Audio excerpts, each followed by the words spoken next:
এই দেখেন ধান পাকতেছে আস্তে আস্তে, কত সুন্দর আস্তে আস্তে পাকতেছে। গ্রামের কত সুন্দর দৃশ্য, মন মুগ্ধ করে দেয়, মুগ্ধ করে দেয়, একদমই মন মুগ্ধ করে দেয়। গ্রামের দৃশ্য আমার কাছে খুবই ভালো লাগে। আমি মাঝে মাঝে গ্রামে বেড়াইতে আসি। আমি আজকে আসছি আমার ছোট বোনের বাসায়। এই দেখেন চারিদিকে সবুজ আর সবুজ, সবুজ ধান আর সবুজ ধান। আবার সামনে আরেকটা জিনিস আছে, আরেকটা জিনিস দেখাচ্ছি আপনাদেরকে। এই যে দেখেন ডাটা, ডাটা মানে ড্যাঙ্গা, ড্যাঙ্গা।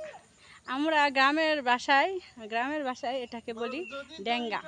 এই দেখেন কত বড় বড় ড্যাঙ্গা।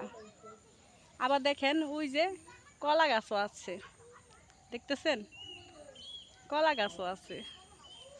আসলে আজকে আমার কাছে অনেক অনেক ভালো লাগতেছে, কারণ এতটা গরমও না, আবার বৃষ্টি, ঠান্ডার দিন, তারপরে চারিদিকের আবহাওয়াটা এত ভালো লাগতেছে। গ্রামের দৃশ্য, তারপরে বৃষ্টি নাই, বৃষ্টি ভাব ভাব বৃষ্টি, তারপরে রোদ নাই, আর গরমটাও কম। আজকে অনেক ভালো লাগতেছে আজকের দিনটা। তাই সবার মাঝে একটা ভিডিও উপহার দিলাম।